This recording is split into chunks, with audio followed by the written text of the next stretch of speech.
ಎಲ್ಲರೂ ರಾಜಕಾರಣ ಇದಕ್ಕೆ ನಿಮ್ಮ ವಿರುದ್ಧ ಒಂದು ಸದನದಲ್ಲಿ ಚರ್ಚೆ ಮಾಡ್ತೀವಿ ಅಂತ ನಿಮ್ಮ ಸಚಿವ ಸ್ಥಾನ ಕೊಟ್ಟಿದ್ದು ತಪ್ಪು ಅನ್ನುವಂಥ ರೀತಿಯಲ್ಲಿ ಮಾತಾಡ್ತಾರೆ. ಏನಿದೆ ನಿಮ್ಗೆ? ದಲಿತರು ಇಟ್ಕೊಂಡ್ರೆ ಹಂಗೆ ಆಗೋದು.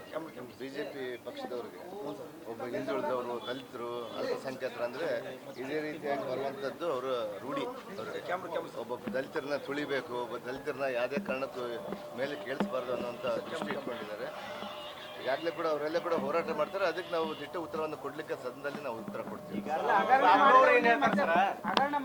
ರಾಜೀನಾಮೆ ಪಡೆಯುವವರೆಗೂ ಕೂಡ ಸದನ ನಡೆಯಕ್ಕೆ ಬಿಡೋದಿಲ್ಲ. ನಾವು ನಮ್ಮ ಮುಖ್ಯಮಂತ್ರಿ ಅವರು ಇದಕ್ಕೆಲ್ಲ ಉತ್ತರ ಕೊಟ್ಟಿದ್ದಾರೆ. ಆಗಲೇ ಡೆಲ್ಲಿಯಿಂದ ಹಿಡಿದು ಬೆಂಗಳೂರುವರೆಗೆ ಕೂಡ ಕೊಟ್ಟಿದ್ದಾರೆ ಯಾವ ರೀತಿ ಮಾಡಬೇಕಂತೇಳಿ. ನಾವು ಸಜ್ಜಾಗ್ತೀವಿ. ಅವರು ವಿರೋಧ ಪಕ್ಷದವರು ಅವ್ರದ್ದು ಒಂದು ಕರ್ತವ್ಯ ಅವ್ರದ್ದು ಕೂಡ ನಮ್ಮನ್ನು ಈ ರೀತಿ ಮಾಡೋಂಥದ್ದು, ಇಕ್ಕಟ್ಟಿಗೆ ಸಿಲ್ಸೋದು ಅವ್ರದ್ದೆಲ್ಲ ಕೂಡ ಇದೇ ರೀತಿಯಾಗಿ ಮಾಡ್ತಾ ಇರ್ತಾರೆ. ಅದಕ್ಕೆಲ್ಲ ತಕ್ಕ ಉತ್ತರವನ್ನು ನಾವು ಸದನದಲ್ಲಿ ಕೊಡ್ತೀವಿ. ಮುಖ್ಯಮಂತ್ರಿ ಒಬ್ಬರೇ ಅಲ್ಲ, ನಮ್ಮ ಎಲ್ಲ ಸಂಪುಟ ಸಭೆ ಮಂತ್ರಿಗಳು ಎಲ್ಲರೂ ಕೂಡ ಅದಕ್ಕೆ ತಕ್ಕ ಉತ್ತರ ಕೊಡ್ತೀವಿ. ಅದ್ರ ಜೊತೆಗೆ ನಮ್ಮ ಎಲ್ಲ ಶಾಸಕರು ಸೇರಿ ಒಟ್ಟಾಗಿ ಬಳ್ಳಾರಿ ಲೀಡರ್ಸ್ಗಳು, ಬಿಜೆಪಿ ಲೀಡರ್ಸ್ಗಳು ಇಲ್ಲ ಅಂತ ಸಂದರ್ಭ ಇಲ್ಲ. ನಮ್ಮ ಪಕ್ಷ ನಮ್ಮ ಸಿದ್ಧಾಂತಗಳು, ನಾವು ಸಿದ್ಧಾಂತಗಳನ್ನ ಇಟ್ಕೊಂಡು ಹೋರಾಟ ಮಾಡೋರು. ನಮ್ಮ ಸಿದ್ಧಾಂತಗಳನ್ನ ನಾವು ಹಿಂದುಳಿದವರು, ದಲಿತರು, ಅಲ್ಪಸಂಖ್ಯಾತರು ಮತ್ತು ಸರ್ವ ಜನಾಂಗದವ್ರನ್ನ ನಾವು ಚೆನ್ನಾಗಿ ನೋಡ್ಕೊಂಡು ಹೋಗೋಂಥವ್ರು ಇವತ್ತು ನಮ್ಮ ಕರ್ನಾಟಕದಲ್ಲೆಲ್ಲ ಇಡೀ ದೇಶದಲ್ಲೇ ಮಾಡ್ತಾ ಇದ್ದಾರೆ. ಇದಕ್ಕೆ ಜನಕ್ಕೆ ಬೆಂಬಲ ಕೊಡ್ತಾ ಇದ್ದಾರೆ. ಅದಕ್ಕೆ ಅದನ್ನ ನೋಡಿ ಸಹಿಸ್ಕೊಳ್ಳಾರ್ದೇ ಬಿಜೆಪಿ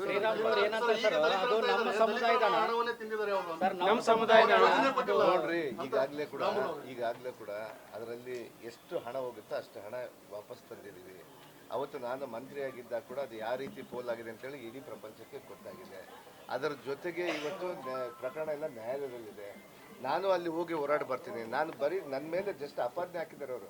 ನಾನು ಆರೋಪಿ ಇಲ್ಲ, ಇನ್ನೂ ಇದಲ್ಲ, ತಪ್ಪಿತಸ್ಥ ಅಲ್ಲ, ಅದಕ್ಕೆ ಅಪರಾಧಿ ಅಲ್ಲ. ನನಗೆ ಅದೆಲ್ಲ ಕೂಡ ನ್ಯಾಯಾಲಯ ದೇವರ ಮೇಲೆ ನನಗೆ ನಂಬಿಕೆ ಇದೆ. ಅದರಲ್ಲಿ ಮುಕ್ತವಾಗಿ ಬರ್ತೀನಿ ಅಂತ ನಂಬಿಕೆ ಕೂಡ ಇದೆ. ಇಲ್ಲ, ಪ್ರತಿ ಸಂದರ್ಭದಲ್ಲಿ ಕೂಡ ನಾನು ದೆಹಲಿಗೆ ಹೋದಾಗೆಲ್ಲ ಕೂಡ ನಾನು ಪರ್ಮಿಷನ್ ತಗೊಂಡೇ ಹೋಗಿದ್ದೀನಿ. ಅವ್ರ ಗಮನಕ್ಕಿಲ್ಲ ಅದು. ನಮ್ಮ ವಿರೋಧ ಪಕ್ಷದವರು, ನಮ್ಮ ಅವ್ರಂತ ಹೇಳಲ್ಲ, ಬಿಜೆಪಿ ಪಕ್ಷದವ್ರಿಗೆ ಇಲ್ಲ. ಅದ್ರ ಗಮನ ತಗೊಂಡ್ರೆ ನಾನು ಪ್ರತಿ ಒಂದು ಸಂದರ್ಭದಲ್ಲಿ ಕೂಡ ನಾನು ಡೆಲ್ಲಿಗೆ ಹೋಗ್ಬೇಕಾದ್ರೆ ಕೂಡ, ತಿರುಪತಿಗೆ ಹೋಗ್ಬೇಕಾದ್ರೆ ಕೂಡ, ಶಿರಡಿಗೆ ಹೋಗ್ಬೇಕಾದ್ರೆ ಕೂಡ, ನಾನು ಬಗಲಾಮುಖಿಗೆ ಹೋಗ್ಬೇಕಾದ್ರೆ ಕೂಡ, ಮತ್ತು ಕಾಮಾಖ್ಯ ದೇವಸ್ಥಾನಕ್ಕೆ ಹೋಗ್ಬೇಕಾದ್ರೆ ಕೂಡ, ದೇವಸ್ಥಾನಗಳಿಗೆ ಪ್ರತಿಯೊಂದಿಗೆ ಹೋದಾಗ ಕೂಡ ಪರ್ಮಿಷನ್ ತಗೊಂಡೇ ಹೋಗಿದ್ದೀನಿ. ನಾನು ಯಾವತ್ತೂ ಕೂಡ ಉಲ್ಲಂಘನೆ ನನಗೆ ಈಗಾಗಲೇ ಕೂಡ ನೋಡಿ, ನನಗೆ ಈ ಕೇಸಿನ ಬಗ್ಗೆ ಕೂಡ ಈಗಾಗಲೇ ಕೂಡ ನ್ಯಾಯಾಲಯದಲ್ಲಿ ಕೂಡ ತಡೆಯಾಜ್ಞೆ ಕೂಡ ಕೊಟ್ಟಿದ್ದೀನಿ. ತಾವೇ ಮಾಧ್ಯಮದಲ್ಲಿ ತಾವು ಅದರ ಜೊತೆಗೆ ನಾನು ನಮ್ಮ ಮುಖ್ಯಮಂತ್ರಿಯವರ ಹಾದಿಯಲ್ಲಿ, ನಮ್ಮ ಮಾಜಿ ಮುಖ್ಯಮಂತ್ರಿಯವರ ಹಾದಿಯಲ್ಲಿ, ನಮ್ಮ ಹೈಕಮಾಂಡ್ ಇವತ್ತು ಯಾವ ಸ್ಥಾನ ಕೊಟ್ಟರು ಕೂಡ, ಯಾವ ಒಂದು ಖಾತೆ ಕೊಟ್ಟರು ಕೂಡ ಅದನ್ನು ಈ ಬಾರಿ ನಾನು ಒಂದು ಏನಂತಾರೆ, ಒಂದು ಏಟ್ದಿಂದ ಹುಲಿ ಆಗಿದ್ದೀನಿ ನಾನು. ಈ ಬಾರಿ ನೀವೆಲ್ಲ ನೋಡ್ತೀರಿ, ನಾನು ಮಾಧ್ಯಮದವ್ರಿಗೆ ಯಾವುದೇ ಕಾರಣಕ್ಕೂ ನಾನು ಕೊಟ್ಟ ಖಾತೆಯನ್ನ ನಾವು ರಾಜ್ಯ ಮೆಚ್ಚುವಂತ ಕೆಲಸ ಮಾಡ್ತೀನಿ ಅಂತ